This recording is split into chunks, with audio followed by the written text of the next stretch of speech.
আসসালামু আলাইকুম স্যার, আপনি কেমন আছেন? ওয়ালাইকুম আসসালাম বাবা। আলহামদুলিল্লাহ ভালো, কিন্তু একটু সমস্যা আছে। কি সমস্যা স্যার? সমস্যাটা বলা যাবে কি?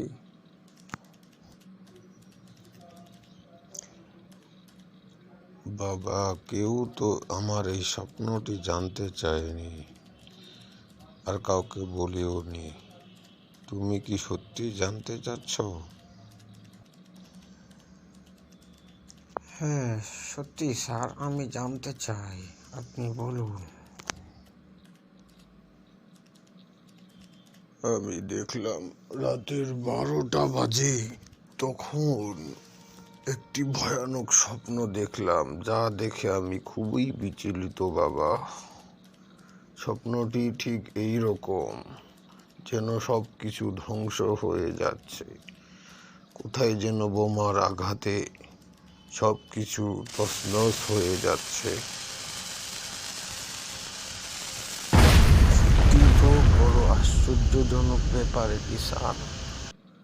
এমন স্বপ্ন তো কেউ স্বাভাবিক দেখে না। চলুন আপনাকে ডাক্তারের কাছে নিয়ে যাই, একজন বিজ্ঞ ডাক্তার, যে এর ভালো পরামর্শ দিতে পারবে। ঠিকই বলেছো বাবা তুমি। আমাকে একটা ডাক্তার দেখানোর খুবই বিশেষ প্রয়োজন রয়েছে। চলো যাই ডাক্তারের কাছে, গিয়ে পরামর্শ নেই। স্যার, একটা ভালো বুদ্ধি পেয়েছি। আপনি কি শুনতে রাজি আছেন? কি বুদ্ধি বলো বাবা, শুনতে আমি প্রস্তুত। তাড়াতাড়ি বলো। আমরা ডাক্তারের কাছে না গিয়ে বরং একজন সক্রেটিস সাইকোলজিস্টের কাছে যাই। তার কাছেই বরং ভালো সমাধান পাওয়া যাবে।